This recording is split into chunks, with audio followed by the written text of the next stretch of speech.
Carson, do you feel this organization puts you in a position to succeed this season?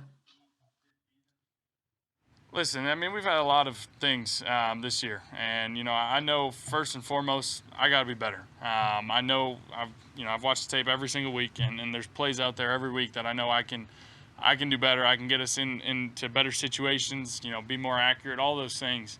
So I'm not the guy that's going to point fingers or anything. I know I can play better. I can do better. I can help lead this team better, and I think we all can do the same. Hey guys, back with another video. I made a previous video concerning Carson Wentz, but I wasn't really satisfied with my with the production of that video. So I wanted to kind of remake this video and hopefully be a little more concise as well. But in regard to Carson Wentz, I think what the sort of like generalized idea or narrative around Carson Wentz is that Carson Wentz came out, or Carson Wentz's, best season was in 2017, and he played really great. But then he got injured, and then his play has kind of declined all the way until now, where he's garbage, or at least considered by a lot of fans to be garbage. Now in 2020. This narrative, at least in my opinion, is not true. I don't think that Wentz has changed much at all as a player. Carson Wentz has always, or at least if you look at his 2017 film and you look at his 2020 film, or I say film in this case, although unfortunately I don't actually have the game film because Game Pass isn't available right now, but I do want to make a video on this topic because I'm interested in it, obviously. If you look at Carson Wentz's play in 2017 and compare it to his play in 2020, you'll find more or less the same quarterback, maybe slightly worse quarterback, but that's not what it may suggest in the sense that, Carson Wentz is very good and the team around him got bad. What it is that Carson Wentz, or I like to think of Carson Wentz this way. Carson Wentz is a very physically talented person. He's a large player. I think he's like 6'5" or something like that. Very large and imposing human being. Good arm, great mobility. But Carson Wentz's problems mainly stem out of his inability to manage a pocket. Carson Wentz is probably one of the worst pocket managers in the league. And I mean, it's not even, I don't really even feel like it's debatable. But especially when you see what I'm about to show you, with Carson Wentz, you get a lot of, bad decision making in terms of ball security, just kind of like reckless decisions inside and outside of the pocket. Also, a lot of breaking pockets for little to no reason, very skittish in regard to pressure. The smallest sign of pressure in the pocket makes him run out of it. And sometimes, if the play is, if he has too much time in the pocket, he'll just break the pocket for no reason. And Carson, and as a result, he has a tendency to make plays that could really be well designed turn into scramble drills where the entire team has to kind of play backyard football to make up for the fact that Wentz struggles with reading the field and also moving and managing the pocket at the same time. And as a result, it makes it very hard for Carson Wentz to have a relationship with his receivers and or pass catchers in the structure of the offense. It makes it hard for the Eagles to execute plays as they are designed. And so you basically have to hope that when Carson Wentz, takes the snap, that either the play develops quickly enough for him to get the ball out, or that or that Carson Wentz, whenever he does, inevitably turn it into a scramble play, even if it's not necessary for it to be a scramble play. You have to hope that Wentz, doesn't do something incredibly stupid, which unfortunately he does quite a bit. So I'm going to show you, and I'm going to hopefully demonstrate this to you, or at least the level of demonstrate the fact that I don't think Carson Wentz's level of play has really changed or diminished much since 2017. But all that really is to say is that his level of quarterback play, particularly in regard to pocket management, has never been very good in the first place. So we're going to look at this play from 2017 as against the Redskins. And again, I apologize for not having the game film, but Game Pass isn't available right now to purchase. So I would like to do a little more in-depth analysis when I do get it, but for now we'll try to keep it short with what we have here. And also too, fortunately, because we're pretty much specifically or strictly looking at pocket management, seeing the rest of the play's development doesn't really matter. I shouldn't say it doesn't matter, but it's not as significant, and we can get by without it in this case. Because the examples I'm going to show you have nothing to do with the play and everything to do with the quarterback's decision making within the pocket. So this first play is a third down play, and this is one of his quote unquote highlight plays. But if you look at it from a process perspective, none of what Wentz does here actually makes any sense. Even though like the touchdown obviously is the goal, the goal of the play, but even though the goal of the play was fulfilled, that doesn't mean that the steps that Wentz took to achieve that goal were actually what you would have liked him to do. So if we go back to the snap, Wentz basically breaks his pocket for little to no reason. Right about here, what's going to happen is 95 is going to apply a little bit of pressure on Wentz, and Wentz is just going to spin backwards, and try to bounce it out to his left. But then, 95 and 94, close in on him, so he, breaks back inside, and basically has to scramble, and do a bunch of heroics to be able to complete this play. So you see, I probably should just let that run.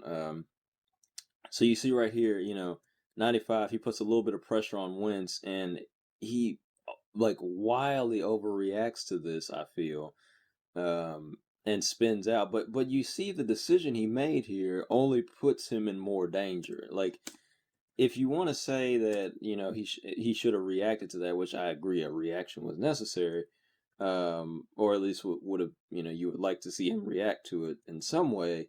The reaction here was over the top and didn't really make sense from a ball security and play completion standpoint. In this case, at the very least, I would have preferred seeing Wentz try to step up and complete a throw. I think that Wentz's reaction to this is is over the top.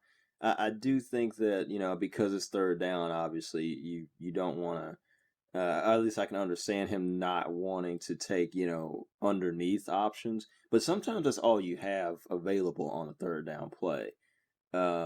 And sometimes you just have to hope that, the guy you give it to is able to make someone miss and be able to pick up the third down, or pick up the first down, sorry. But what Wentz does here, even if you, think like, oh, well, he didn't want to throw it to one of these guys here. Even if you want to say that, what Wentz spinning backwards only makes this play riskier than it does safer, I mean, you can see when you spin out of the pocket like that, you basically make it impossible for your line to do their job. He spins out of the pocket, effectively gives 94 and 95 a free chance at him, or maybe not 94, but certainly 95 has a shot at him. And well, I guess 94 did get his shot eventually.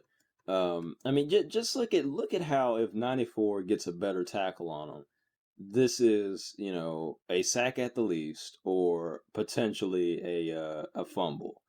Um, you don't want to in this situation with this little bit of pressure. I mean, it's not like you know, 95 isn't in a position to generate any serious, pressure on you right now, other than pushing your lineman into you, which, is not ideal. But I mean, Carson Wentz is a big guy. Like he should be able to work through that. I mean, Josh Allen, Patrick Mahomes, Cam Newton, they work through that kind of stuff all the time. This is not this pressure does not warrant Wentz's reaction. And even if it did warrant a bigger reaction, you would want to see him, try to if he's going to try to make somebody miss, I would rather see him try to escape out this way and have a chance to beat this guy on the outside and pick up yardage, or even maybe complete a throw to someone, than to have him spin backwards and have to dodge two tackles,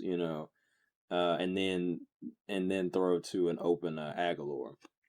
But anyway, the point is that this is very risky play, and not, this is not really what you would want to see your quarterback do. This is not the kind of reactions that these aren't the kind of reactions you see out of guys like Patrick Mahomes, or Aaron Rodgers.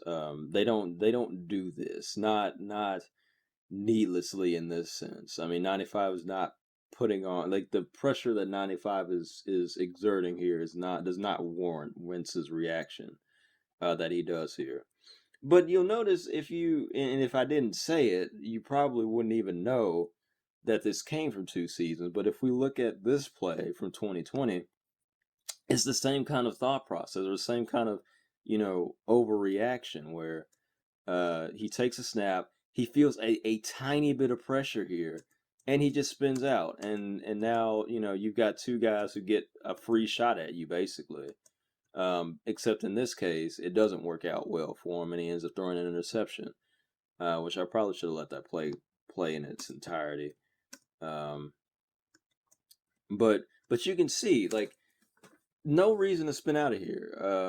All you do is create, an opportunity for the defense to make a play on you. But if I didn't tell you that this was from 2 different seasons, you probably would have assumed that, I could have told you that this was from 2017, and it would have been believable, because it's the same kind of decision making that's being made here, or that's being used here. A massive overreaction in the pocket, scramble and throw and hope somebody's open.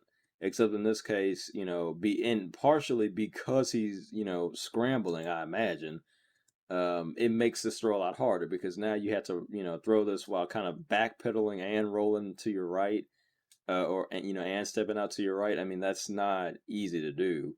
Let alone, like, that's not a situation that lends itself to accuracy, in other words. And unless the guy is, like, wide open, you really don't want to be taking these kind of throws. I mean, he is open there, to take for the pass, but it's just it's the situation Wentz put him in. If notice how if he just stood in the pocket. Notice how if he just stood in the pocket, and when he feels his pressure, maybe steps up a little bit like a normal person, that guy probably is open, and he can hit him, without having to do what he's doing here. And so, as I say, I mean, it's only 2 plays, it's a very, very small sample, but I encourage you to go and look at Wentz's play from 2017 and compare it to his play from 2020, and see if the decision making, not the results, because the team around you kind of affects, has a great effect on the results that you will, receive. I mean, or experience. If you look at the decisions that he's making and the plays, the way he's processing the field, look at that, compare that from, 2017 to 2020. And I think that you'll see that it's effectively the same player. Probably a worse team in 2020. than in 2017. I think a lot of Wentz's success in 2017, and also to Nick Foles' success in 2017, by extension, had to do with the team that was around him. And I mean, that makes sense. This is a team sport. It had a lot, Wentz's 2017 success had a lot more to do with the team that was around him, than it had to do with his level of play. Now, that's not to suggest that, Wentz's level of play in 2020 would have, if Wentz were, a good pocket quarterback, that's not to say that that would have, transformed the Eagles from, what were like a 4 or 5 win team to a playoff caliber team. I'm not saying that, but you can see, first of all, why he was benched, but also too, you can see how this does not help. This kind of decision making, it does not help when your team, does not help a team that's already not very talented, perform any better. This doesn't help. It doesn't help at all. So hopefully that was a little more concise, and hopefully that was hopefully, again, feel free to look up some. I mean, you can look at his highlights from 2017 and then look at his lowlights from 2020, and just and come to the conclusion, at least in my opinion, that you're effectively looking at the same player. It's, Carson Wentz is, unfortunately, as much as I would have liked him to be, Carson Wentz has just never been a good pocket passer, and I would like to compare him with other I would like to compare him with other quarterbacks, good pocket passers, and hopefully you'll be able to demonstrate further why I think that Wentz is has issues. We'll say that to be kind. But for now, that's I think this is at least a good starting point for someone who is interested in the subject, to be able to go and figure out, or to be able to go and see what I'm talking about when I say Wentz's reaction. Wentz's reactions in the pocket are many times terrible. So there you are. That's Carson Wentz 2017, and comparing him to 2020.